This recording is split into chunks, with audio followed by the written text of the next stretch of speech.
Kayak aku di perpus aja deh. Apa aku?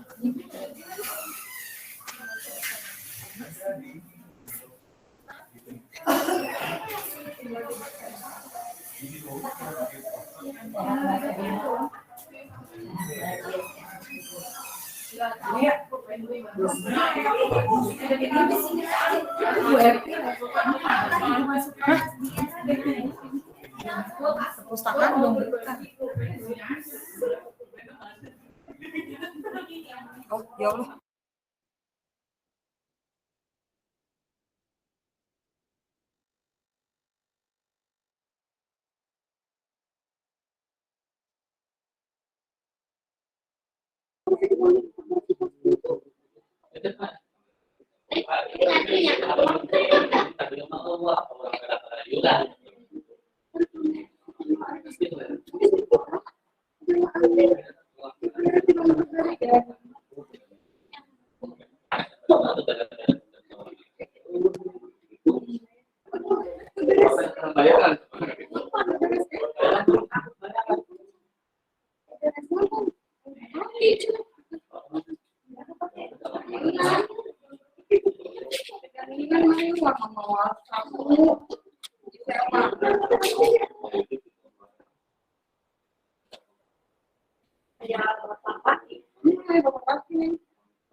Assalamualaikum warahmatullahi wabarakatuh.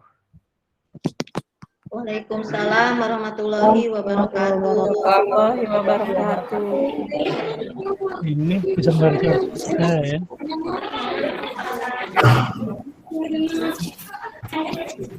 Halo.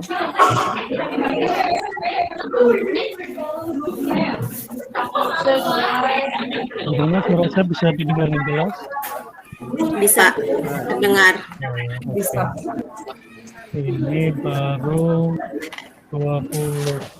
Ada, Say, dirimu ada. Belum. Kita masih menunggu berapa lagi? Mungkin 9 lagi ya. Belum teman-teman bisa bergabung ya. Pagi hari ini.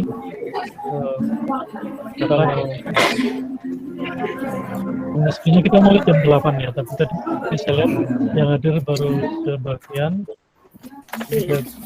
Juga baru ada yang masuk ya. Saya kurang tahu ini kenapa jadi harusnya jam 8 ya. Oh baik, sekarang kita mulai dengan berdoa dulu ya. Mari kita mulai hari ini, hari pertama kita bertemu di video conference ini dengan pada bersama-sama. Berdoa dipersilakan.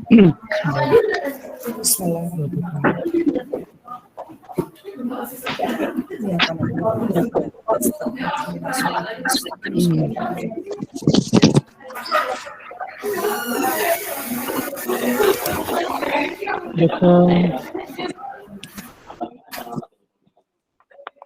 Ya,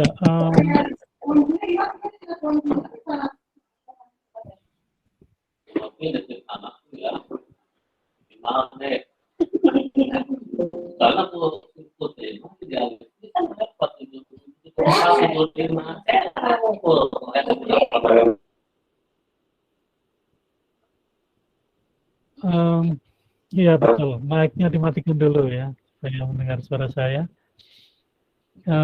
Baik, saudara-saudara semua, hari ini kita akan mulai sambil menunggu yang belum masuk ini. Jadi topik kita selama 3 hari ini adalah identifikasi masalah. Identifikasi masalah. Oh ya, ini kita rekam ya, dan nanti rekaman itu akan saya upload juga di YouTube ya, di YouTube, sehingga bagi mahasiswa yang mungkin sinyalnya kurang bagus, masih ada kesempatan untuk melihat di YouTube.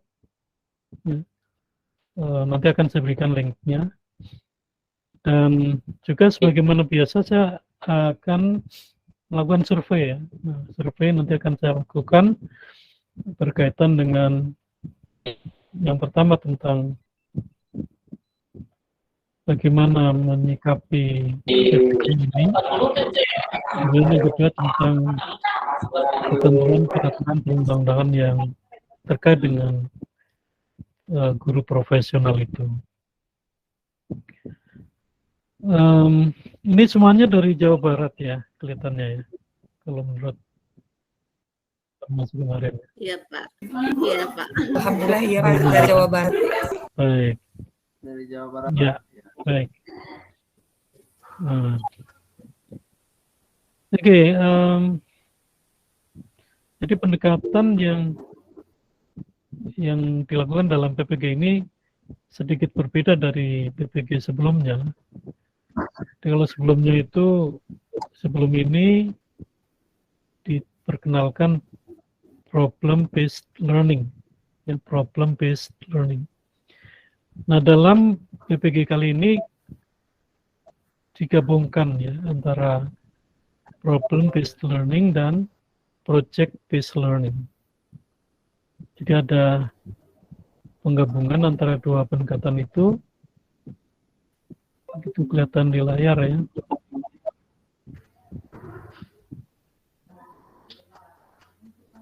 Jadi di layar kelihatan kita akan 3 hari itu ke langkah pertama ya, identifikasi masalah ini, langkah pertama. Dan nanti setelah itu langkah kedua, eksplorasi penyebab masalah. Dan yang ketiga, penentuan penyebab masalah. Dan keempat, alternatif solusi. Dan langkah kelima, penentuan solusi. Ini semuanya bagian dari problem-based learning. Langkah 1 sampai 5 itu bagian dari problem-based learning.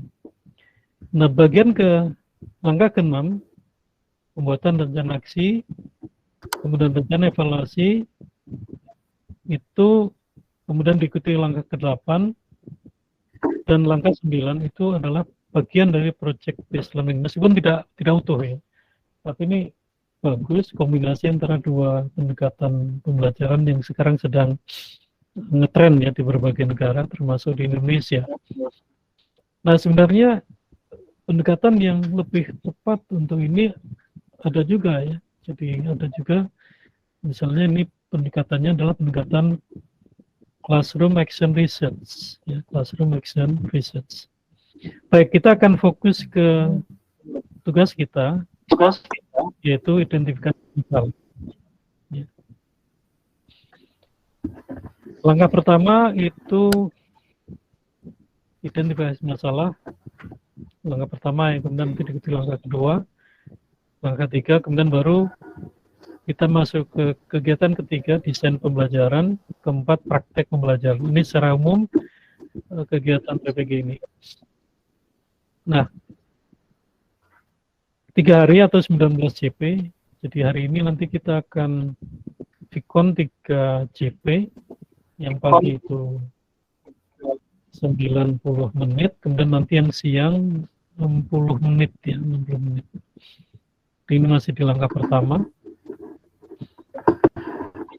Nah, masalah itu yang akan kita identifikasi itu dibatasi ya, tidak semua masalah. Jadi nanti tolong ingat-ingat dibatasi pada masalah-masalah yang ada di sini ya. Jadi itu masalah pembelajaran di kelas yang terkait dengan penanganan siswa bermasalah dan berkebutuhan khusus. Ini terutama yang sudah menerapkan inclusive education system.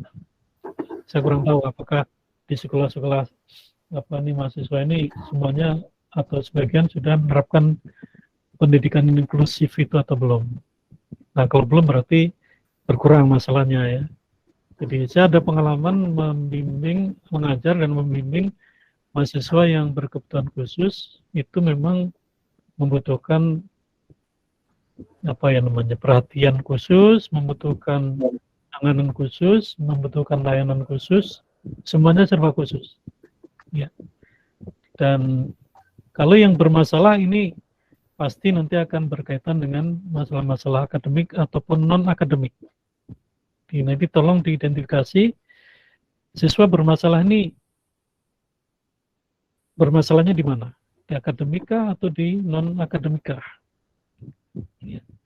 Sehingga nanti dengan membedakan kedua jenis masalah itu, saudara bisa mencari referensi rujukannya kemana? Apakah ke BK atau bisa ditangani sendiri dengan teman-teman guru bahasa Inggris yang lain. Kemudian yang kedua, membangun relasi dengan siswa. Ada nggak masalah membangun relasi dengan siswa? Apakah guru memposisikan standing position ya istilahnya itu, memposisikan dirinya itu terlalu tinggi atau terlalu rendah, atau bagaimana dalam hubungan dengan siswa? Menjaga jarak atau tidak menjaga jarak, melebur menjadi satu, atau bagaimana? Relasi dengan siswa ini sering-sering menimbulkan masalah-masalah juga, ya. Nah, nanti tolong diidentifikasi masalah-masalah yang terkait dengan relasi atau hubungan dengan siswa. Baik hubungan yang sifatnya personal, pribadi, maupun sifatnya akademik, ya, yang terjadi selama proses pembelajaran. Dan saya yakin yang kaitannya dengan akademik ini sangat banyak ya. Kemudian yang ketiga, disiplin positif, ya, melakukan disiplin positif. Ada nggak masalah-masalah yang terkait dengan itu? Misalnya soal mulai tepat waktu, selesai tepat waktu. Kemudian siswa mengikuti pembelajaran dengan aktif, tidak ribut dan sebagainya. Kemudian pemberian feedback ini biasanya dilakukan pada akhir pembelajaran. Pada 10 menit terakhir atau 5 menit terakhir itu ada kegiatan yang namanya review, ya, review atau pemberian feedback. Ini masih ada yang baru masuk, coba saya lihat dulu siapa nih. Hubin. Jadi memang ini kita pakai Google Meet ya, karena dengan Google Meet peserta tidak bisa otomatis masuk, ya harus minta izin dulu gitu, supaya ketahuan nanti yang tepat waktu, yang terlambat-lambat. Nah, ini Bin pakai pages semua dulu. Ini dari pacara kayaknya nih. Halo Bin. Assalamualaikum Bin. Ya, suara agak terputus-putus itu karena apa ya? Assalamualaikum Bapak. Oh ya, baik. Jadi terputus-putus karena sinyal ya. Jadi meskipun di rumah saya ini saya sudah pakai pakai operator yang pakai fiber optik ya, tapi ternyata masih putus juga, nggak lancar. Nah, nanti di rekamannya lebih bagus ya, rekaman yang nanti akan saya insya Allah saya pasang di YouTube lebih bagus, kualitas suaranya lebih stabil gitu. Jadi ya memang ini kendala perkuliahan dengan media internet itu begitu, tidak menjamin stabil waktu ya. Oleh karena itu ada backupnya nanti melalui YouTube. Oke. Baik, kita lanjutkan ya, tadi sampai ke feedback ya. Nah ini pengalaman yang sudah di PPG sebelumnya. Ini guru atau mahasiswa yang ikut PPG ini kadang-kadang lupa tidak melakukan feedback. Jadi karena waktunya habis, baik di micro teaching maupun di PPL biasanya kehabisan waktu ya, ini diingat-ingat. Jangan lupa ya, diingat-ingat, dicatat. Jangan lupa untuk memberikan review, isinya misalnya feedback ya, memberikan umpan balik, terutama kalau hari itu ada quiz atau ada soal formatif. Jangan lupa feedbacknya diberikan. Karena ini salah satu bentuk apresiasi dari guru kepada siswa yang sudah belajar dan mengerjakan soal dengan baik. Dan juga yang belum berhasil, ya harus diberi umpan balik. Kemudian yang kelima, metode pembelajaran. Ya, metode pembelajaran. Ada masalah nggak dengan metode pembelajaran? Sebenarnya lebih tepatnya pendekatan ya. Sekarang era pembelajaran setelah terbitnya bukunya Kumara Vadivelu ya, Post Method Pedagogy, itu trennya bukan lagi metode ya, tapi pendekatan. Seperti yang diintroduksi di dalam kurikulum 2013 maupun kurikulum Merdeka, itu dalam bahasa Inggris itu yang dipakai pendekatan. Misalnya kita mengenal adanya scientific approach, ya, pendekatan saintifik. Itu bukan metode tapi pendekatan. Jadi lebih ke mindset ya, lebih ke mindset, bukan ke teknik pembelajaran di kelas, tapi lebih ke mindset bagaimana pembelajaran itu dilaksanakan. Baik, kalau saya boleh mereview sedikit tentang teori tentang post method pedagogy, di pedagogi post method. Jadi setelah metode ditinggalkan, lalu orang pindahnya kemana? Ke approach, ya, ke pendekatan. Di dalam bukunya Kumara Vadivelu itu ada 3 parameter ya, ada 3 batasan-batasan yang harus dilakukan guru. Jadi yang pertama adalah practicability. Particularity dulu ya, particularity. Jadi apapun pendekatannya, maka parameternya harus jelas. Yang pertama particularity. Artinya apa? Guru ketika mengajar, dia harus mempunyai pandangan, mindset bahwa yang diajarkan itu particular, ya, khusus, khas. Ya. Kenapa? Karena yang dihadapi murid-muridnya itu juga particular, khas juga. Gurunya juga khas, beda dari yang lain. Nah, dalam serba kekhasan itulah maka nanti tidak akan sama seorang guru mengajar di kelas A dan kelas B, meskipun sama-sama misalnya kelas 7 atau kelas 9 atau kelas 10 atau kelas berapapun. Nah, disitulah lalu kita mengenal adanya differentiated instruction, ya, pembelajaran dengan berdiferensiasi. Ya. Apalagi kalau kelas itu ada di sana sesuai yang berkebutuhan khusus. Ya. Yang pertama ya, particularity. Kemudian yang kedua, practicality.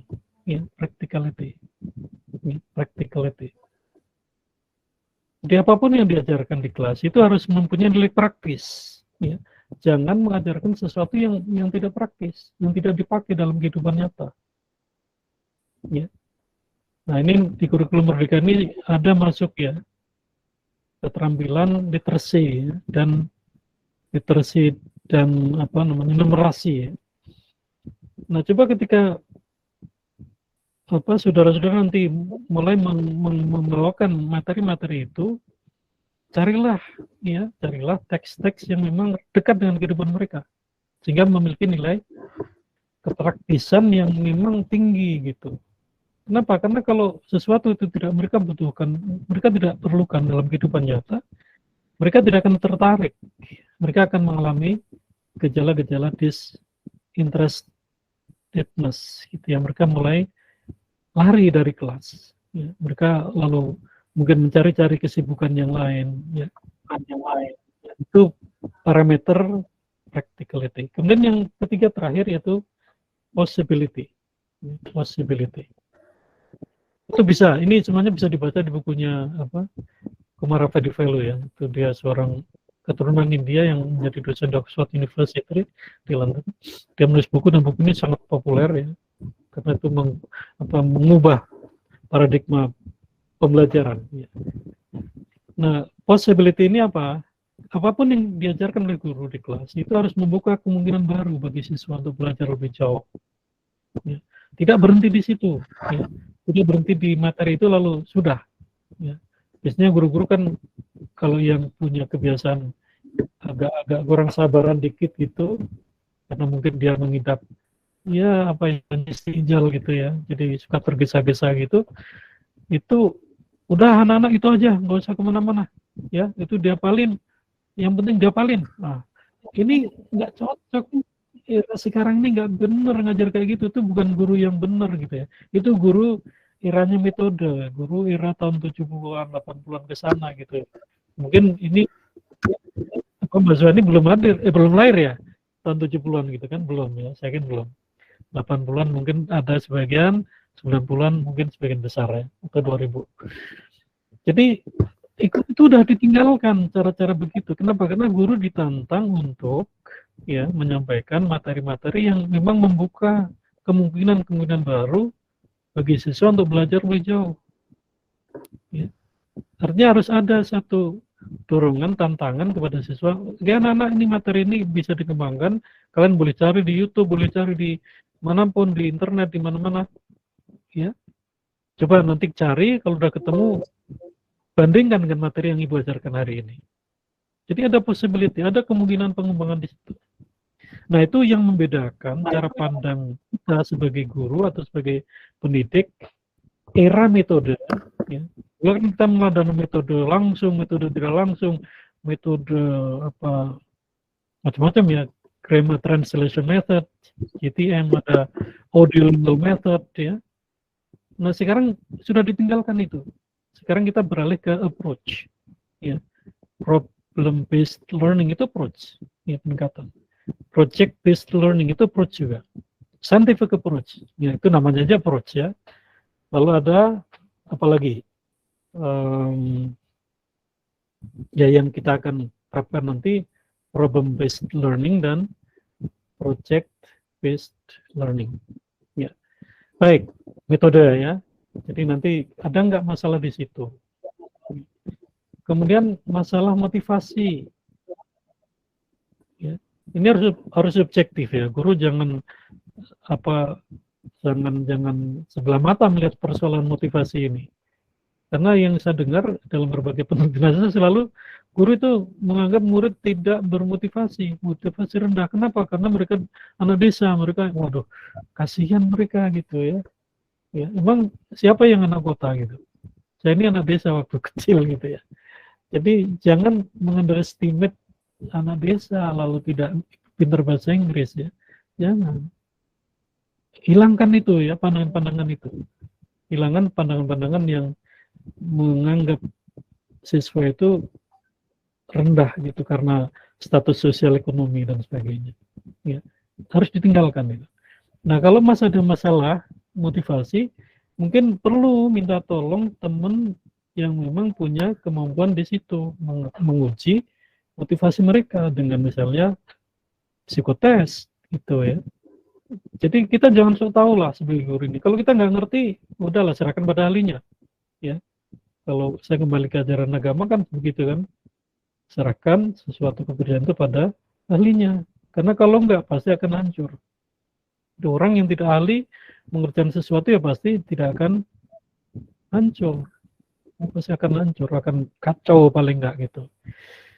Kemudian yang berikutnya ketujuh, HOTS, High Order Thinking Skills. Ya. High Order Thinking Skills. Saya minta untuk satu ini benar-benar harus mengambil dari sumber aslinya ya, dari bukunya Castrol dan Anderson ya. Ini saya pesan betul-betul jangan dari sumber sekunder ya. Saya akan coba tunjukin bukunya, mudah-mudahan sudah pada punya ya. Oke, sudah pada punya atau belum saya nggak tahu.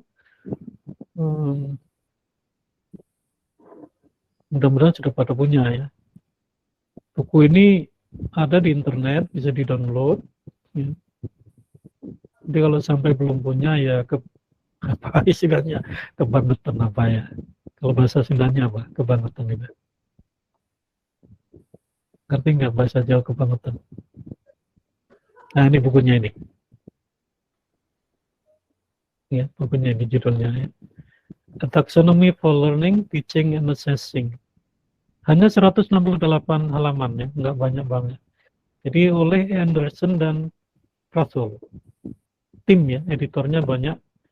Jadi Anderson, Krathwohl, ada Aresian, Cruikshank, Mayer, Gingrich, Bass, dan Withrock. Nah ini mereka ini bekerja di sebuah perguruan tinggi, jadi mereka bikin ini yang pertama itu ditulis oleh Bloom ya, author Bloom.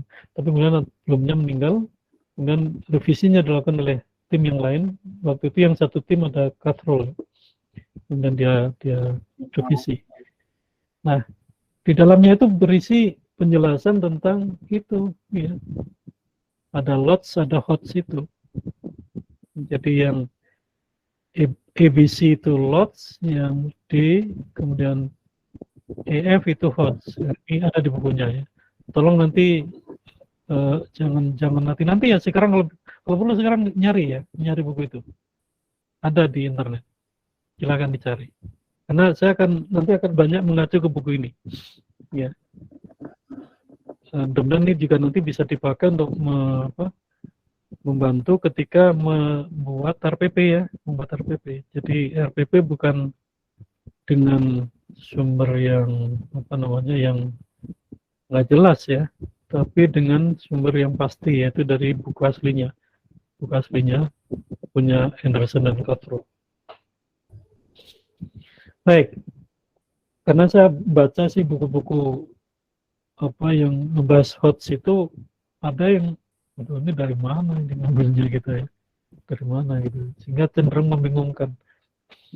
Baik, kemudian yang berikutnya ke-8 literasi ya. Literasi ini memang banyak dimasukkan ke berbagai mata pelajaran literasi.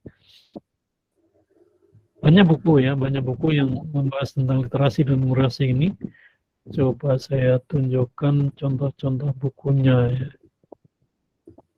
Mudah-mudahan tapi mana berkaitan dengan literasi dan numerasi.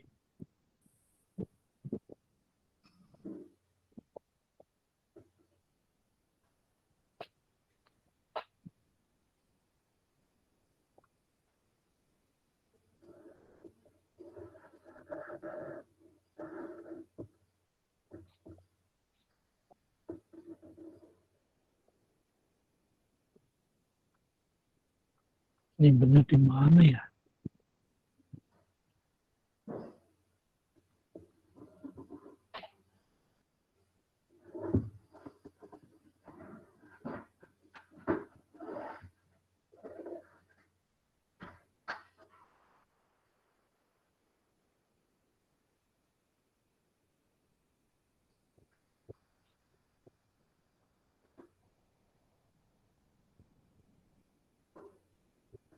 Oh ya, nanti saya tanya dulu ya, ini bisa kehilangan jejak nih, nyebutnya di mana.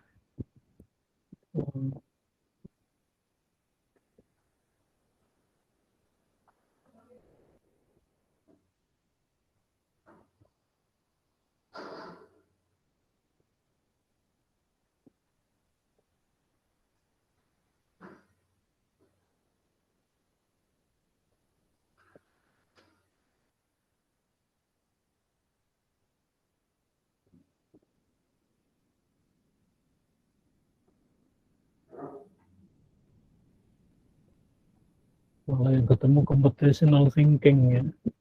Jadi ada kaitannya juga ke sana, computational thinking.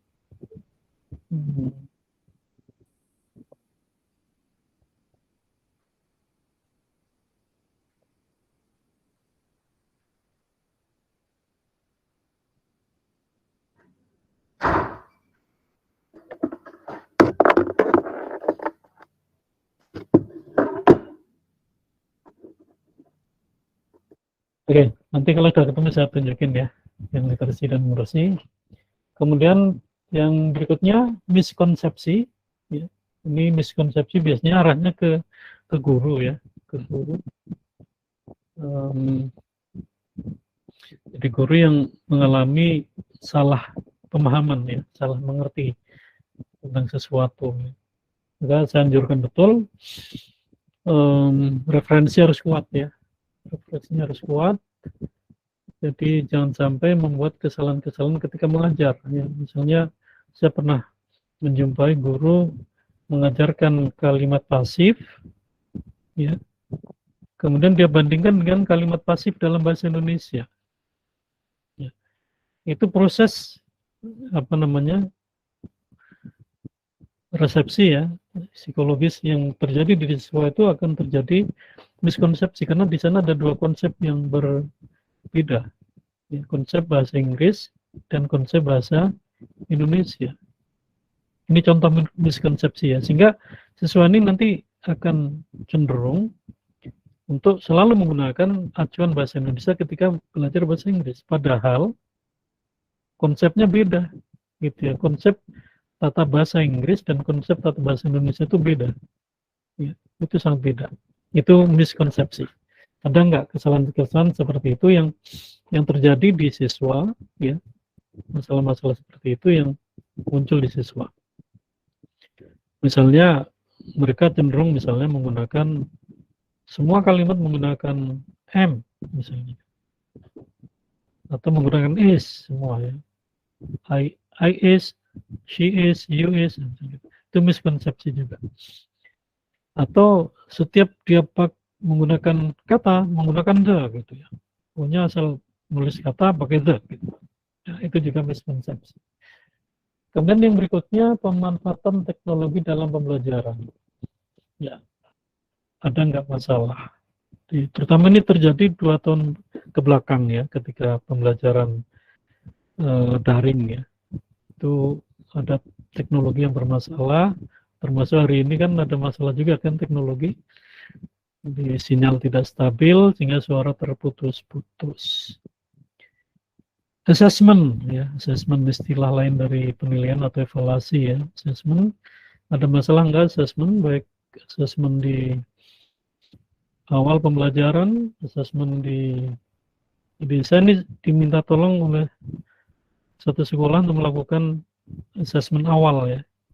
Assessment awal kemampuan bahasa Inggris siswa kelas 7. Ya, itu sangat penting ya, sangat penting untuk mengetahui peta kemampuan bahasa Inggris siswa ketika mereka baru masuk di sekolah itu. Sangat penting bagi guru untuk menentukan strategi pembelajaran selama mereka belajar di situ. Ya. Nah ini belum banyak yang melakukan itu ya, belum banyak yang melakukan asesmen awal gitu, belum banyak. Dan tahun yang lalu sudah pernah kita lakukan di sekolah itu juga. Hasilnya sangat bagus ya. Artinya ada treatment khusus kepada mereka yang kemampuan bahasa Inggrisnya masih sangat minimal gitu. Ya, ada treatment khusus, ada penambahan jam dan sebagainya.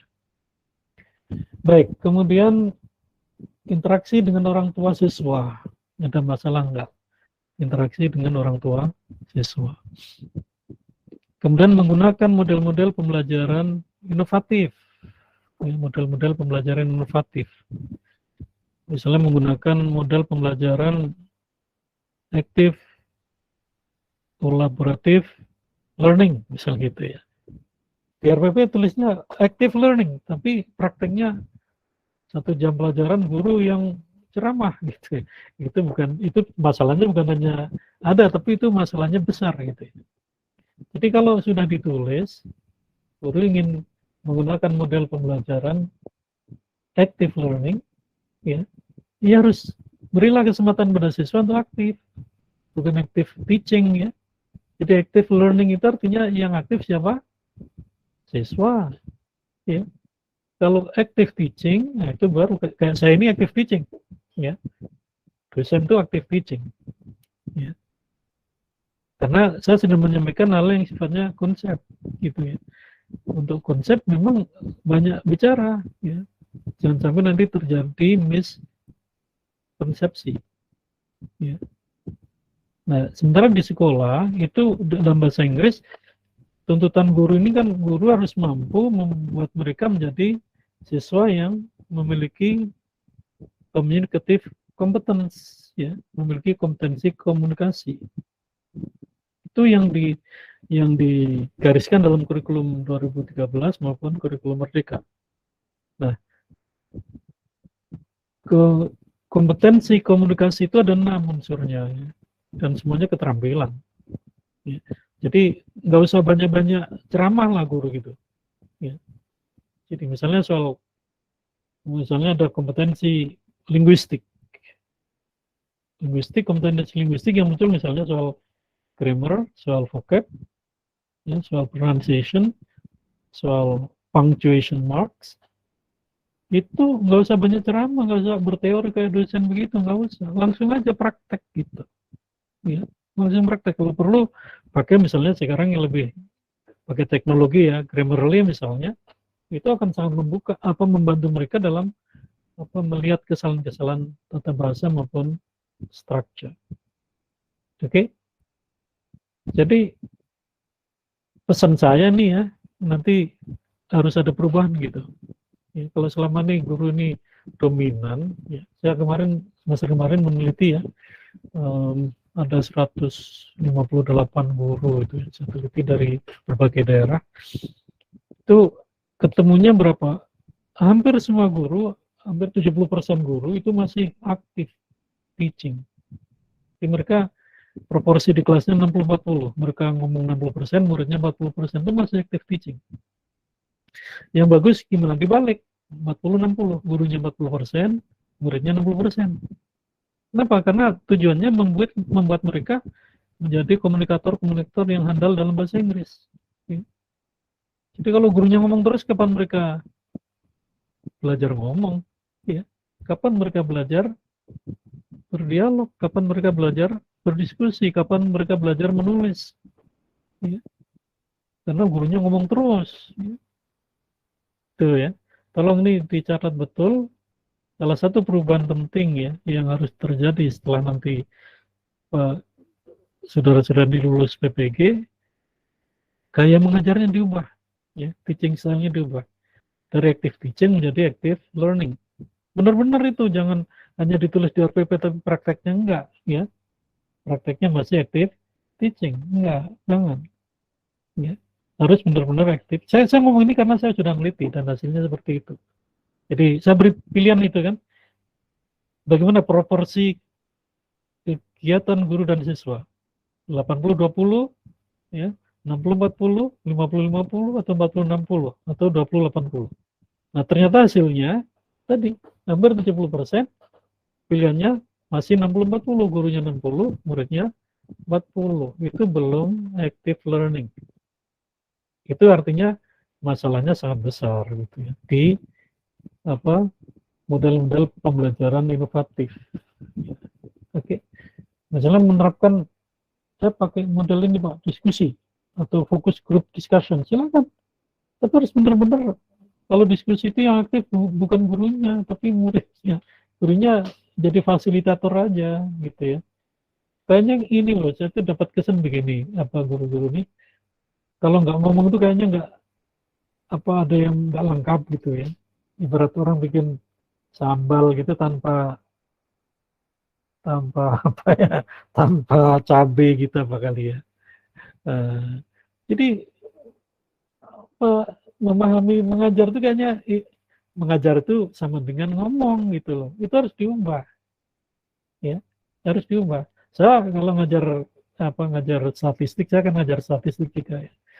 Itu jarang ngomong karena banyak latihan, ya, banyak praktek, ya, dengan aplikasi-aplikasi statistik itu jarang ngomong, ya. Tapi kalau ngajar PPG kayak begini, ini kan lebih banyak konsepnya, ya. Memang harus ngomong. Kalau saya nggak ngomong nanti masa juga bingung kan. Ini apa-apaan ini dosen kok diem-dieman aja gitu. Misalnya gini, udah baca aja itu, udah ada kan modulnya. Itu kan keterampilan hot tahun 2018 itu. Ya, udah dibaca belum bukunya? Belum ya? Nggak apa-apa. Jadi kalau saya udah baca aja sendiri ya, saya mau diem-dieman, wah itu repot.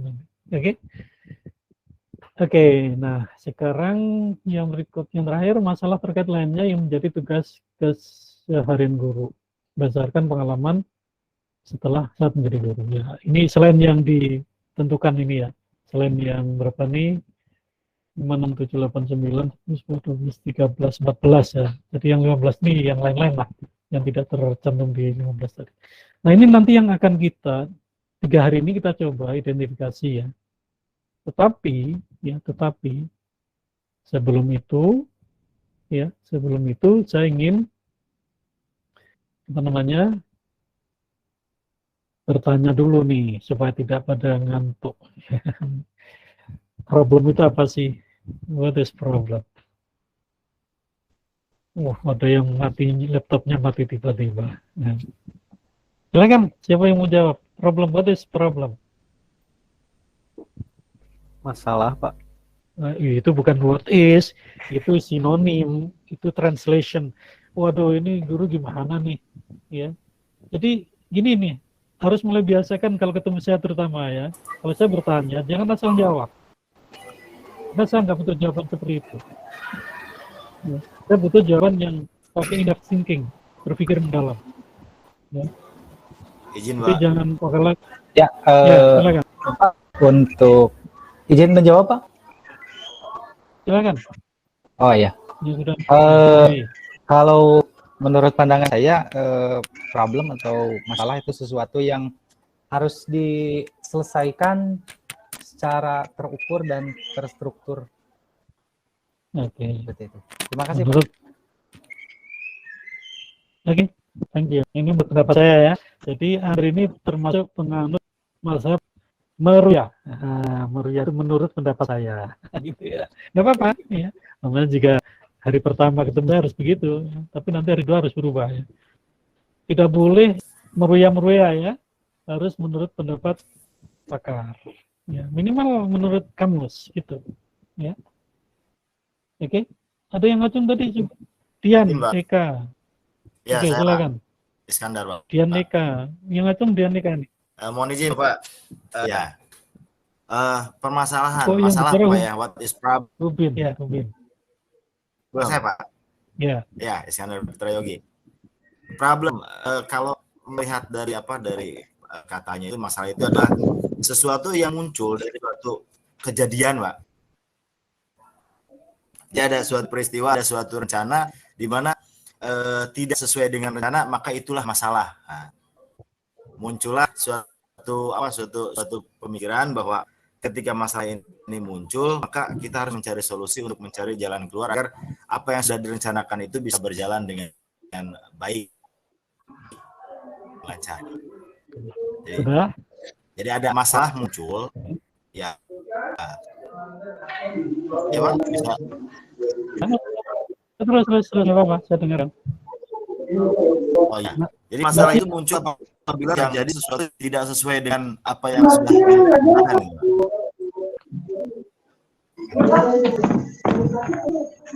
Jadi ya, kan tidak berjalan, maka itu karena ada masalah. Itu menurut saya, Pak. Jadi meruya juga. Meruya juga. Iya. Terima kasih, Pak. Dian. Oke. Dian Eka, silakan. Mana nih orangnya?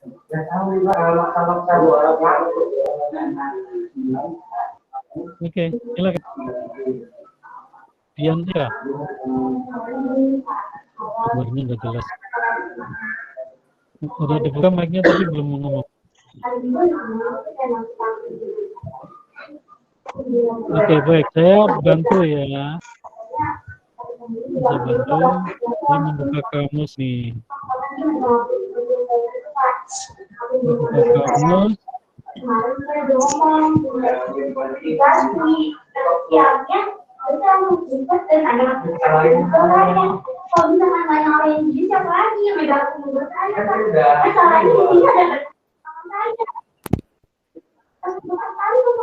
Betul ya, Merriam-Webster. Jadi kalau lebih sebagai 6, 12 itu mempunyai 2 T ya.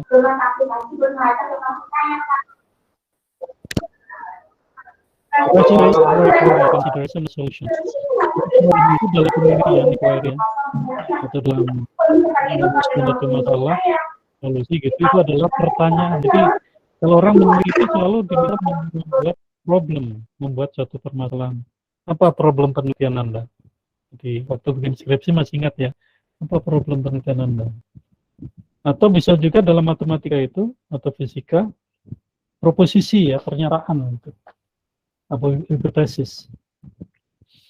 Nah, nanti yang kedua, an intricate unsettled question.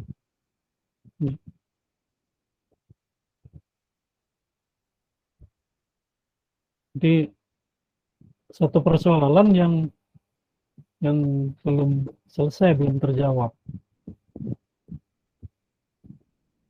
Kemudian masalah mic-nya ya.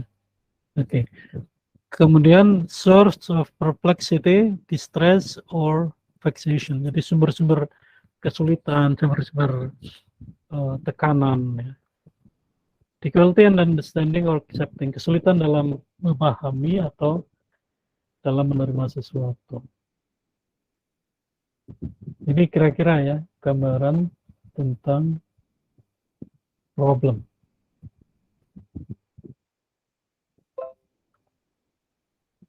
Sudah dapat gambaran atau malah tambah bingung?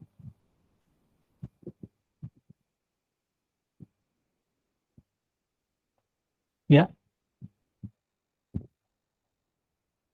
Nah ya, dapat gambaran ya. Jadi itu problem.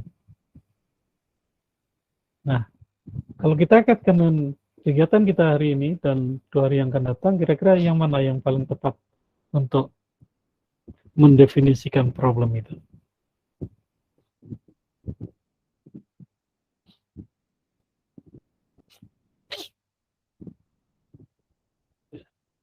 Kesulitan ya, kesulitan atau sumber-sumber masalah, sumber-sumber yang menyebabkan tekanan ya.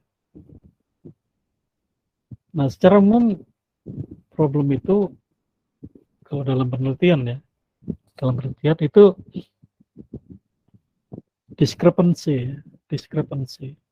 Jadi ada kesenjangan, ada jarak antara sesuatu yang diinginkan dengan kenyataan. Ada discrepancy between expectation and reality.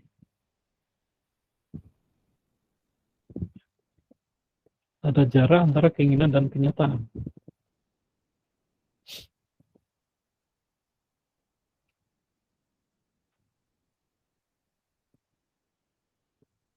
Guru ini kan punya keinginan ya ketika mengajar kan. Muridnya harus begini, harus begitu. Dia pengen nanti ngajarnya begini, begitu. Tapi ternyata kenyataannya tidak sesuai dengan keinginan. Jadi di situ ada masalah. Keinginan guru itu yang tertulis, misalnya dalam bentuk RPP ya.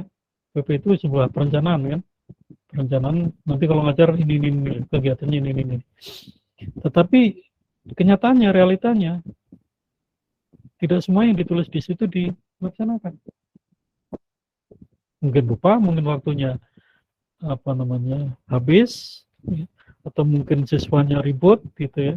Yang ngajar SMK ini saya kira sangat paham ini bagaimana menciptakan situasi pembelajaran yang kondusif, tidak mudah ya. Itu artinya ada masalah, ada kesenjangan antara keinginan dan kenyataan ya. Nah, saya ingin tunjukkan satu gambaran ya, kalau secara filsafat itu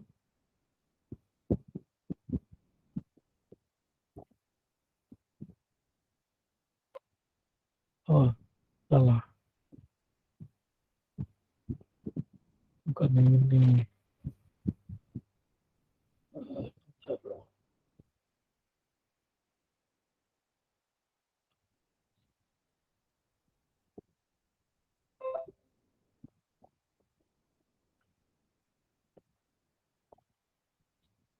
Ya,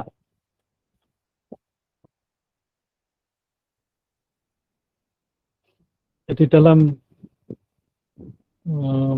kontinum ya, kontinum, garis kontinum begitu, ada ekstrim ekstrim di kanan, ada ekstrim di kiri. Yang di kanan itu utopis ya, utopis. Ini kalau saya lihat di definisinya di Britannica apa namanya, ensiklopedia, itu seperti yang ada di kota ini semuanya. Jadi di ekstrim sana itu ada orang yang bersifat utopis ya, utopia. Tapi di sini ada orang yang sifatnya sangat permisif. Jadi semakin ke ekstrim itu semakin besar problemnya. Orang yang utopis itu orang yang punya bayangan bahwa kehidupan itu harus sempurna, nggak ada boleh cacat gitu. Kenyataannya apa? Nggak ada. Misalnya manusia gitu, manusia nggak ada cacat. Manusia itu ya dia penuh dengan salah dan khilaf. Di dalam agama kan begitu ya. Jadi kalau dibayangkan manusia itu sempurna tanpa cacat, wah nanti masalahnya besar banget itu, sangat besar. Jadi orang-orang utopis ini biasanya pakai referensinya ya, misalnya membayangkan istri gitu ya kayak bintang-bintang sinetron di TV itu, suami ya kayak drakor-drakor gitulah. Itu orang-orang utopis. Jadi kayaknya apa ya, tanpa cacat, tanpa celah gitu. Ini mereka akan menghadapi masalah yang sangat besar gitu, karena jarak antara harapan dia dan kenyataan itu sangat jauh. Di bawah itu ada kelompok perfeksionis. Ya, ini ya dia menuntut kesempurnaan karena dia memang dari hari ke hari mencoba membangun kepribadian dirinya sendiri itu menjadi pribadi yang sempurna. Dia rajin, dia tertib, dia disiplin, dia. Nah, tetapi pada saat melihat orang lain, dia mengharapkan orang lain seperti dia gitu. Kalau itu sudah menjadi gaya hidup, ya ini pendapat Adler ya. Adler itu seorang tokoh pemikir ya, filsafat juga. Ini orang lain juga diharuskan begitu, ini perfeksionis. Jadi masalahnya juga besar nanti menghadapi teman, menghadapi keluarga, menghadapi istri atau suami, anak-anak itu. Kalau mereka tidak seperti harapan dia, tidak seperti dia gitu, akan ribut gitu ya.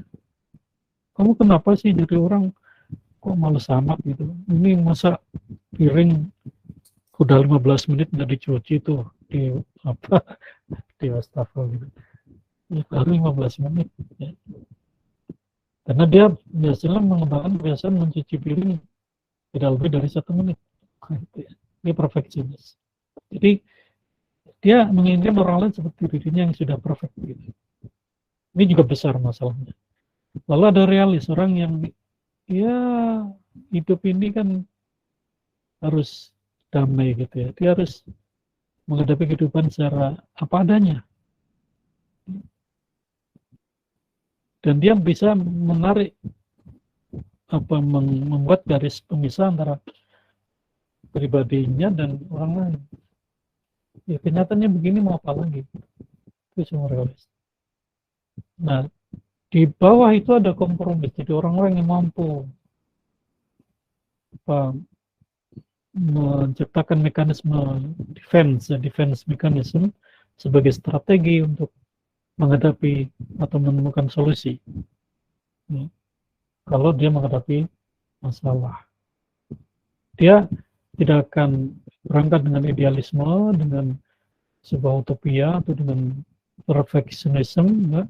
Tapi dia akan berangkat dari kenyataan, kemudian dengan fakta-fakta itu dia coba hadapi konflik, persoalan-persoalan, masalah-masalah secara apa adanya. Nah, di bawah itu ada pragmatis ya. Pragmatis itu dia lebih udahlah yang penting kan berguna, bermanfaat, praktis gitu ya. Jadi itu menjadi nilai setiap kali menghadapi masalah, selalu yang dikedepankan ya yang penting kan berguna gitu. Yang penting saya ini kan membantu, biar yang saya bantu juga nggak benar gitu. Hampir cara-cara berpikir. Nah, itu masalahnya juga ada besar gitu. Nah, yang di ekstrim paling bawah itu permisif. Dia cenderung menerima gitu karena apa, dirinya harus menyesuaikan diri dengan apa namanya, komunitasnya gitu. Nah, kalau komunitasnya kebetulan komunitas yang tidak bagus, ya dia terpaksa menerima apa adanya, apapun yang terjadi di kelompok-kelompoknya itu permisif ya. Bahkan orang-orang permisif itu value free ya. Dia bahkan tidak mempunyai nilai-nilai yang dipakai sebagai sandaran hidup. Jadi gambaran problem itu seperti itu. Ya. Kalau ada seorang guru yang perfeksionis, ya, murid tuh maunya kayak dia, ya mana mungkin murid kayak guru gitu ya, nggak mungkin. Ya, nggak mungkin. Maka masalah dia sangat besar gitu. Apalagi kalau dia utopis gitu. Muridnya harus kayak murid di sana, di Korea, di mana kayak di film. Aduh, susah gitu ya. Gambaran anak sekolah di film itu kan snapshot ya. Jadi diambil beberapa saat aja, beberapa frame aja. Tidak menggambarkan total ya, keseluruhan proses pembelajaran dan perilaku mereka ketika mereka di sekolah. Nah, ini gambaran secara sangat umum ya, secara filosofis itu ketika kita mencoba memposisikan diri kita terhadap masalah itu di mana gitu ya. Memang tidak ada yang ideal gitu ya, dalam kehidupan itu nggak ada yang ideal, nggak ada yang ideal. Tetapi saya ingin mengingatkan bahwa guru itu, despite of the fact that their problems, ya, ada tanggung jawab yang harus dilakukan ya, ada tanggung jawab yang harus dilakukan.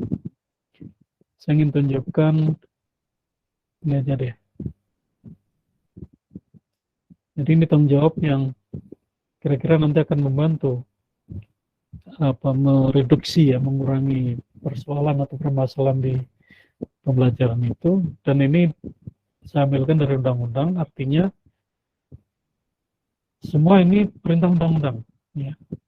Misalnya pertama ya, merencanakan pembelajaran. Jadi membuat RPP itu perintah undang-undang, Undang-Undang Nomor 14 Tahun 2005. Apalagi perintahnya melaksanakan proses pembelajaran yang bermutu, ya, proses pembelajaran yang bermutu. Bermutu itu selalu terkait dengan baik atau tidak baik. Sesuatu yang bermutu itu sesuatu yang baik. Ya. Sesuatu yang bermutu rendah ya tidak baik. Pembelajaran yang baik itu direncanakan dengan baik. Makanya nanti akan ada sesi tentang perencanaan pembelajaran. Nah, kalau perencanaan pembelajaran sudah baik, supaya bermutu, ya diterapkan. Ya, jangan udah bikin RPP-nya aja stres, tapi pada saat mengajar, dia improvisasi, tidak pakai RPP. Ini yang saya temukan ya, dari sejak saat pertama saya terlibat dalam sertifikasi guru ini tahun 2007. Ya. Jadi pertama kali sertifikasi guru tahun 2007. Itu selalu ada masalah gitu ya. RPP-nya bagus, tapi prakteknya tidak sesuai dengan RPP. Kemudian perintah undang-undang berikutnya ada apa? Menilai dan mengevaluasi hasil pembelajaran. Menilai, memberi soal, memberi kuis, ya. Mengevaluasi. Jadi apakah berhasil atau belum pembelajaran itu? Jadi mengevaluasi itu menyatakan keberhasilan proses pembelajaran itu sudah sesuai dengan target. Jadi di sekolah ada namanya KKM ya. Sudah sesuai dengan target KKM atau belum? Ya. Itu namanya evaluasi. Evaluasi akan menghasilkan pembelajaran sudah bagus sesuai dengan target. Atau sudah melampaui target. Atau belum melampaui target. Atau masih jauh dari target. Ya.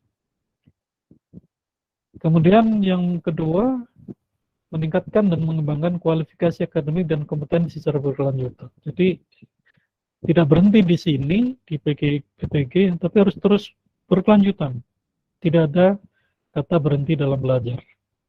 Ya, tidak ada kata berhenti dalam belajar.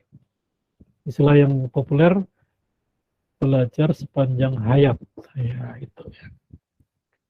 Kemudian yang ketiga, bertindak objektif dan tidak diskriminatif.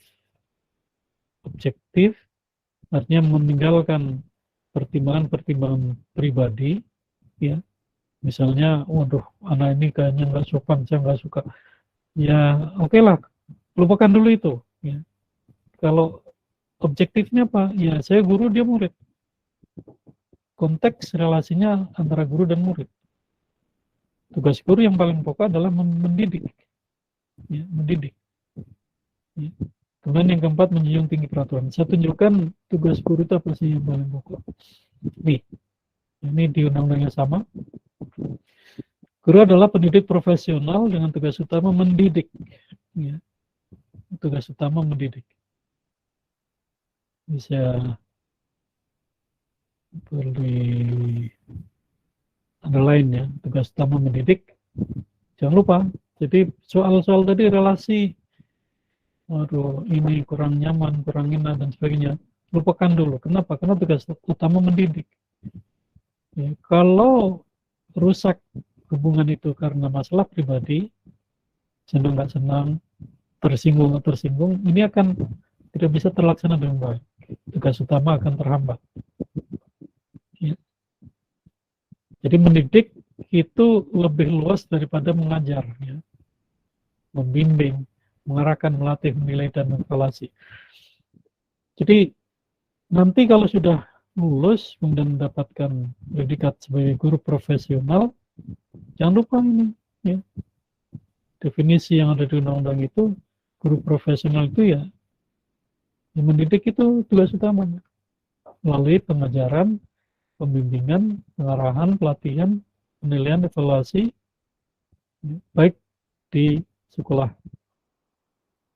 PAUD dan juga di SMA atau SMK. Baik, saya akan buka kesempatan untuk diskusi ya, karena nanti ada diskusi juga, cuma diskusinya daring ya. Nah sekarang diskusi langsung lewat Vicon, silakan. Mungkin ada yang ingin menyampaikan sesuatu. Dedeh ini ngacung tangan mau bicara, Dedeh, silakan. Dedeh Widya Rahman. Mana orangnya? Halo Dedeh. Udah hilang ya orangnya. Silakan kalau ada yang ingin menyampaikan sesuatu. Ya Pak, Silakan. tidak ada yang ingin disampaikan, cuman mau menyampaikan kendala saja Pak. Jadi ketika Google Meet itu layar terdiam gitu, jadi apa yang Bapak paparkan itu ada gambarnya gitu kalau di saya. Oh gitu. Jangan seperti itu Pak, izin menyampaikan. Oke, ya. Mudah-mudahan nanti di rekamannya nggak seperti itu ya. Karena ini saya rekam, mudah-mudahan di rekamannya nanti bisa jalan lancar lah. Itu kendala sinyal sih sebenarnya. Oke, terima kasih. Iya Pak. Terima kasih. Assalamualaikum. Waalaikumsalam. Andri, silakan Andri. Ya, terima kasih Pak. Assalamualaikum warahmatullahi wabarakatuh. Pakai HP silakan. Ada Dian mau pakai HP silakan. Ini Pak, mungkin untuk penguasaan vocabulary di kelas 7 ya Pak ya, untuk basic di SD-nya kan ada beberapa, di lingkungan sekolah saya itu ada beberapa sekolah SD yang pas waktu SD-nya itu mata pelajaran bahasa Inggris tidak ada gitu ya. Atau misalnya disimpan di jenjang yang kelas 6 ataupun kelas 5. Nah, pas waktu masuk ke kelas 7 itu, si siswa itu kesulitan pas berhubungan dengan vocabulary atau penguasaan kosakata dalam bentuk bahasa Inggris. Pas saya tanyain juga, kesulitan yang paling ini apa? Mereka kebanyakan, ya vocabulary-nya itu agak kurang. Nah, mungkin ada tips atau trik khusus gitu untuk supaya siswa lebih luas ataupun lebih banyak vocabulary-nya supaya pembelajaran bahasa Inggris itu bisa berjalan ya seperti yang diharapkan. Terima kasih, Pak. Oke, jadi tadi saya cerita soal asesmen awal ya. Itu jadi jangan bertanya ya. Kalau kesulitan belajar jangan bertanya, karena anak juga bingung juga oleh punya anak. Kalian masalahnya apa sih belajar bahasa Inggris? Mereka bingung. Nah, yang paling gampang dilakukan assessment ya, di awal. Diberikan soal-soal yang bervariasi begitu. Nah, dari soal itu nanti dianalisis. Bisa dianalisis. Jadi soal itu bisa ada grammarnya, ada vocabnya, ada reading text-nya, ada sentence completion, ada sentence structure, bervariasi ya, sehingga nanti guru dapat gambaran gitu, bukan ditanya. Kalau ditanya mereka bingung juga jawabnya ya, karena mereka juga belajar bahasa Inggris baru kali itu kan, ditanya apa kamu nih kalau nilainya jelek amat, masalahnya apa sih? Wah, ini gurunya yang nggak ngerti nih ya. Kalau anak ditanya masalahnya apa, loh, Bu, Pak, saya ini sekolah aja bermasalah gitu. Jadi apalagi bahasa Inggris itu bermasalah. Masalah terbesar saya adalah saya di rumah nggak pakai bahasa Inggris, Pak. Di sekolah saya dipaksa harus belajar bahasa Inggris. Itu masalah terbesar saya. Ini kalau murid bisa ngomong dan itu ngomong yang benar. Ya. Nah, coba di assessment aja ya. Dibuat assessment. Minta tolong yang lebih ahli, jangan guru ya. Yang lebih ahli di situ, misalnya ada pakar pendidikan bahasa Inggris itu, minta tolong untuk memetakan, tadi saya ceritakan memetakan kemampuan awal bahasa Inggris mereka. Ya. Jadi kemampuan itu bisa juga memperlihatkan permasalahan yang mereka hadapi. Ini anak bagus di grammar, tapi lemah di vocab. Atau ini anak kuat di vocab, tapi lemah di grammar. Ini anak kuat di literacy, tapi lemah di misalnya di pronunciation atau di punctuation. Itu nanti kelihatan petanya. Ya. Nah, kalau sudah mendapatkan peta kemampuan anak di awal dan peta masalah anak, nah mestinya guru juga lalu menerapkan pembelajaran yang terdiferensiasi. Jangan sudah ngerti masalahnya kayak gitu, dicampur lagi mereka. Ya, waduh, ini nggak ada gunanya tuh assessment awal ya. Dan anak-anak tetap akan menghadapi masalah itu. Karena dengan kelas yang terdiferensiasi itu, mereka mendapatkan solusi gitu. Anak yang lemah di vocab akan mendapatkan pembelajaran vocab lebih intensif. Ya. Mungkin hanya 1 semester. Nanti kalau itu udah kemampuan mereka sudah hampir sama atau mendekati sama, dicampur boleh. Tapi treatment itu harus ada paling minimal 1 semester ya, 1 semester awal itu. Jadi kenapa asumsi dasarnya juga ini penelitiannya, kemampuan awal bahasa Inggris anak-anak ini tidak akan sama, heterogen ya, ketika mereka masuk kelas 7 itu, heterogen. Nah, kalau ini tidak dilakukan assessment awal, tidak dilakukan treatment awal, nanti heterogenitasnya akan berlangsung sampai kelas 9, sampai mereka lulus. Nah, mestinya sebelum itu berlarut-larut di situ, ya tadi dilakukan assessment awal, kemudian dilakukan treatment, sehingga di semester 2, semester 8, ya semester 2 ya, kelas 7, semester 2, itu mereka sudah mencapai level yang kurang lebih sama lah, level permasalahan, level penguasaan yang kurang lebih sama, sehingga guru bisa mengajar dengan pendekatan klasikal ya, tidak terdiferensiasi lagi. Kira-kira jawabannya begitu ya, Andre ya. Nah, coba minta tolong lah, di sana mungkin ada. Andre di mana nih tinggalnya? Saya dari Garut, Malangbong, Pak. Garut ada kan di sana? Jawa Barat. Ya, Garut ada nggak FKIP bahasa Inggris? FKIP ada di Garut kota. Bahasa Inggris ada ya? Iya. Nah, coba deh hubungi dosen di situ, diminta tolong untuk membantu gitu. Assessment awal ya? Iya. Atau pre-assessment, istilahnya begitu. Saya memakai standar Cambridge. Jadi Karena kalau tidak pakai standar nanti juga susah menjelaskan gitu ya. Kalau ada standarnya itu lebih mudah. Ya. Kenapa Cambridge? Karena Cambridge sudah menerapkan apa namanya standar Eropa ya. Jadi framework of reference Eropa itu, European Union ya. Itu sudah terstandar, artinya di seluruh Eropa dipakai. Nah, kemudian oleh Cambridge dipakai juga untuk acuan dalam membuat soal-soal, dan saat adaptasi saya pakai untuk asesmen awal di sekolah-sekolah ini. Dan dengan begitu yang tahun kemarin, pengalaman kemarin di semester 2-nya sudah bagus, sudah kondusif. Jadi tidak heterogen lagi. Ya. Dan nilainya cenderung mendekati kurva normal ya. Jadi rata-rata 8 ya, minimal itu 7, maksimal memang ada yang 100. Jadi tidak jomplang gitu kan. Rata-ratanya misalnya 8, tapi ada yang dapat nilai 4, ada yang 3, itu namanya kurvanya belum normal, itu kurvanya masih condong gitu ya. Tuh. Jadi dianalisis ya.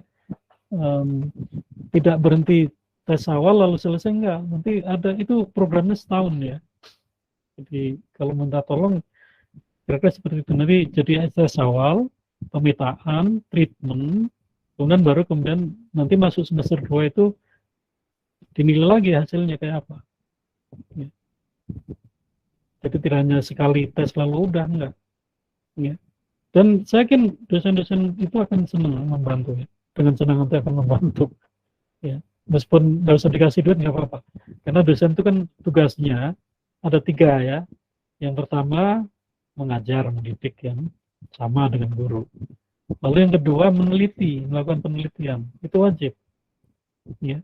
Nah ini di nomor 2 ini kalau nggak melakukan penelitian, tunjangan profesinya nanti nggak cair. Ya. Di tiap tahun harus ada penelitian.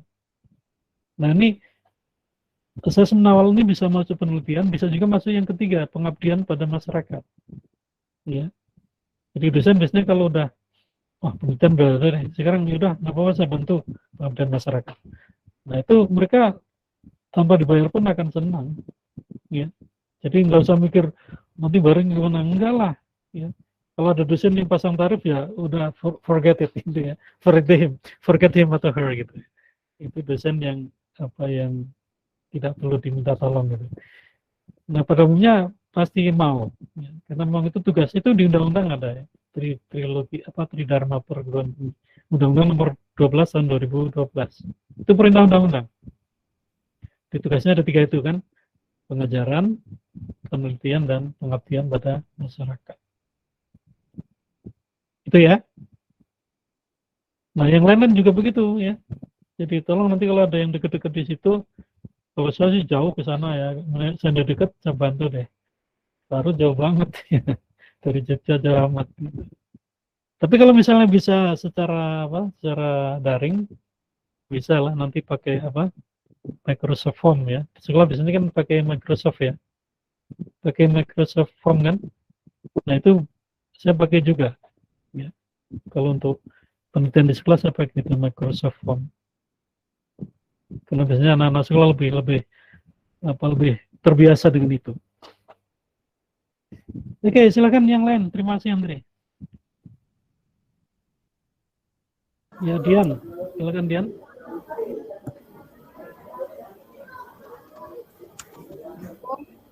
Terdengar tidak Pak sekarang? Ya terdengar. Ya, silakan. Ya. Izin berdiskusi tentang masalah yang ada di sekolah saya, Pak. Saya mengajar di SMP 1 Mangunjaya di Kabupaten Pangandaran. Kebetulan lokasi SMP-nya itu memang di perbatasan Cilacap, Pak. Ya. Nah, di sini tadi kan pas di nomor A itu ada identifikasi masalah, penanganan siswa bermasalah, dan nah ini dua-duanya ada di kami, meskipun kami bukan sekolah inklusi, Pak. Pertama mengenai siswa bermasalah, di sini masalah siswa itu kompleks sekali, karena tingkat perceraian di sini sangat tinggi, Pak. Jadi berimbas pada siswa yang banyak sekali yang broken home gitu. Kemudian tingkat ekonomi juga menengah ke bawah sebagian besar. Jadi berimbas pada motivasi belajarnya. Banyak siswa yang sebetulnya mampu tapi kesempatan untuk belajar minim karena pulang sekolah harus ngarit gitu Pak. Ngarit itu apa? Ngambil rumput. Terus ada yang jadi kenek truk dan sebagainya. Itu siswa SMP dari kelas 10 sudah seperti itu. Kemudian yang berkebutuhan khusus di sini tuh kan sekarang sedang ada penerimaan siswa baru. Nah, kebetulan karena setiap tahun selalu saja ada siswa yang tidak bisa membaca, terdeteksi tidak bisa membaca, jadi pada tahun ini kami melakukan tes awal untuk melihat apakah masih banyak yang tidak bisa membaca gitu. Dan ternyata hasilnya banyak sekali, bahkan ada yang belum bisa mengenali huruf Pak. Jadi terbalik antara P dengan Q, kemudian tidak bisa menyambung membaca misal M dengan A digabung menjadi Ma gitu. Itu banyak yang seperti itu. Jadi jangankan mau mengajar vocabulary bahasa Inggris yang notabene cara bacanya dengan cara menulisnya berbeda. Untuk bahasa Indonesia saja masih seperti itu gitu. Jadi konsentrasi ketika mengajar itu terbelah antara memang saya harus mengajarkan bahasa Inggris dengan mengajarkan membaca siswa gitu. Mungkin ada saran dari Bapak gitu salah kami di sini Pak. Terima kasih. Assalamualaikum. Waalaikumsalam.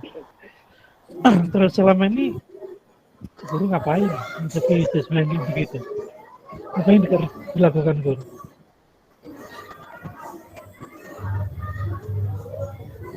Ya, Pian? Ya, bagaimana Pak? Menghadapi siswa yang seperti itu, apa yang dikerjakan guru selama ini?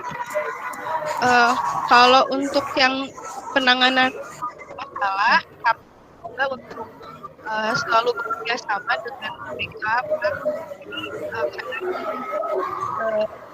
seperti kira-kira masalah tersebut apa gitu dari yang ada di siswa, karena misalnya ada siswa A gitu, kok tidak bisa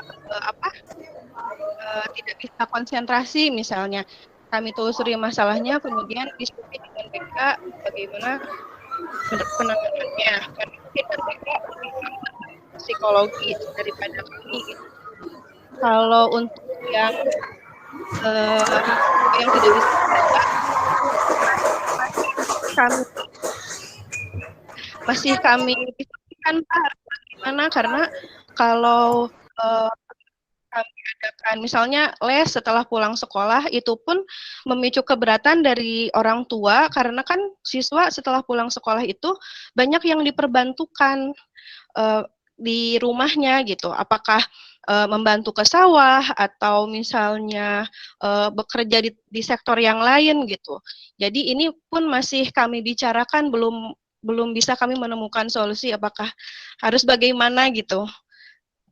Karena kan kalau misalnya mengajar baca di kelas itu mungkin sudah bukan ranah SMP karena sebagian besar seharusnya sudah bisa membaca gitu. Jadi ini masih bingung Pak kami sebetulnya. Begitu. Ya, begini ya. Jadi memang itu tantangan namanya ya. Tantangan itu seperti itu. Jadi kalau saya melihat tantangan sekolah-sekolah yang seperti itu dihadapi juga oleh guru-guru yang mengajar di sekolah-sekolah di kota, cuma bentuknya beda. Ya, bentuknya beda. Ya. Jadi jangan bayangkan kalau ngajar di sekolah-sekolah yang bagus lalu tanpa masalah, banyak masalah juga.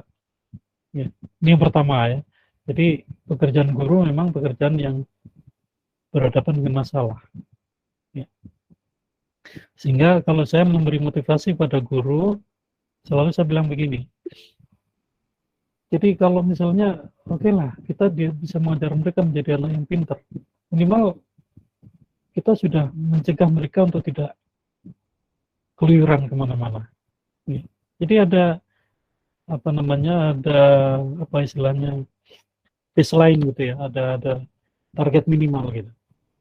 Jadi kalau mereka sekolah, ketemu guru, lalu mendapatkan pembelajaran soal nilai-nilai tentang hal-hal baik, hal-hal yang penting yang harus mereka jalankan dalam hidup mereka. Jadi kalau ingin mengajar mereka pintar bahasa Inggris mungkin terlalu berat, ya minimal ajari mereka untuk menjadi manusia yang baik. Ya. Sehingga kalaupun mereka tidak belajar di kelas, nanti suatu saat mereka akan belajar di luar kelas dengan kesadaran sendiri, karena mereka butuh. Ya, jadi coba saya kan di Pangandaran kan ada tokoh yang sangat hebat ya, Bu Susi itu. Kalau beliau bisa diundang ke sekolah itu, bicara dengan anak-anak, ya, itu akan menjadi motivasi yang sangat kuat, ya, sangat kuat. Kalau perlu orang tuanya diundang, Bu Susi diundang, anak-anak diundang, orang tua diundang, Bu Susi curhat cerita kehidupan dia, success story dia. Yakin beliau akan bersedia asal waktunya ada ya. Karena orangnya yang sejauh yang tahu dari media ya, saya kurang tahu kalau langsung kehidupan langsungnya kayak apa, kurang tahu. Tapi yang satu dari media, kemudian saya ngikutin juga Twitter beliau, itu orangnya sangat merakyat, gitu ya. Nah coba atur apa waktu, kapan bisa ketemu beliau, kemudian undang beliau untuk memberi motivasi pada anak-anak ini. Jadi tokoh-tokoh sukses itu penting untuk memotivasi anak-anak. Jadi despite of the fact that they have a lot of problems in their daily lives, ya. Jadi kesampingkan dulu masalah-masalah kehidupan sehari-hari mereka. Ini loh, contohnya nih Bu Susi ini orang Pangandaran asli. Jadi masa kanak-kanaknya seperti kalian, penuh dengan beban, penuh penderitaan, penuh macam-macam. Gitu ya. Jadi jangan karena itu lalu menghambat kalian untuk tidak maju. Bu Susi ini bahasa Inggrisnya cus gitu kan. Dan itu menjadi salah satu kunci dia untuk menjadi seorang pengusaha yang go internasional gitu. Itu ya Dian ya. Jadi jangan lalu merasa waduh hidupku sunyi jadi guru anak-anak yang aku ajar kayak begitu gimana nih, ya udahlah tidur aja. Enggak, jangan begitu. Guru nggak boleh begitu. Guru profesional itu harus coba cari solusi gitu ya, cari solusi. Ada ya, jangan selalu pendekatannya formal, jangan pendekatan formal. Selalu formal itu tidak harus selalu berhasil ya, tidak harus selalu berhasil. Misalnya gini, udah orang tua dikumpulin aja, diceramain. Ya belum tentu juga mereka butuh ceramah gitu orang tua, ya. Tapi kalau orang tua disuruh datang karena ada Bu Susi yang mau cerita-cerita gitu, mereka senang mungkin, ya. Ini kan tokoh nasional gitu. Mungkin mereka seumur hidup juga meskipun tetanggaan belum tentu pernah ketemu gitu ya, ngobrol juga belum tentu. Nah kebetulan di Pangandaran ada tokoh itu ya, mungkin di Garut ada tokoh lain, di mana lagi ada tokoh lain.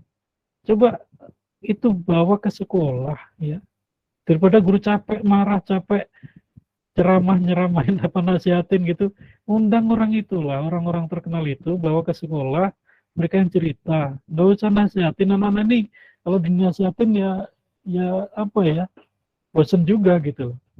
Udah di rumah udah disuruh kerja ya, nanti kalau nggak bener kerjanya dimarahin, di sekolah diceramain, kapan mereka bisa merdeka untuk berpikir gitu ya. Jadi tolong mereka beri kesempatan pada mereka untuk merdeka berpikir ya. Jadi kurikulum merdeka itu antara lain esensinya itu merdeka berpikir. Beri mereka kesempatan untuk merdeka berpikir. Jangan diintervensi terus, jangan didikte terus. Ya, udah di rumah sama orang tua didikte, diatur-atur, diberi beban yang berat. Di sekolah masih diteman lagi, diancam-ancam lagi. Nanti kalau kamu malas, nggak belajar, nilai kamu jelek, mereka di luar itu akan bilang, untuk apa nilai? Ya, untuk apa nilai? Terus saya di luar sana nggak butuh nilai. Di rumah saya harus kerja. Di luar kerja saya cuma main-main aja, nggak jelas. Ya. Jadi pendekatan formal itu tidak harus menjadi langkah-langkah solusi ya. Jadi cobalah berpikir kreatif, kira-kira ada nggak potensi di sekitar ya yang bisa dibawa ke sekolah untuk memberikan motivasi kepada anak-anak ini.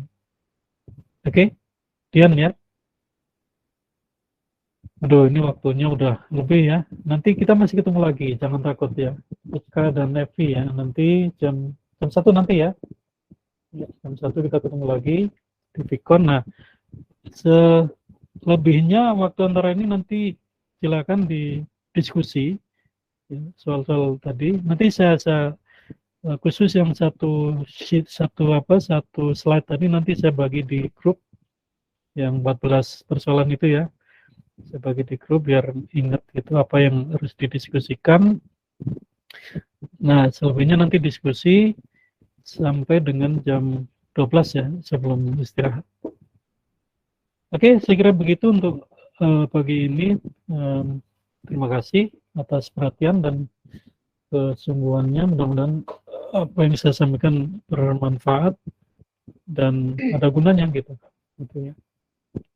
Oke, thank you. See you later. Assalamualaikum warahmatullahi wabarakatuh. Waalaikumsalam warahmatullahi wabarakatuh.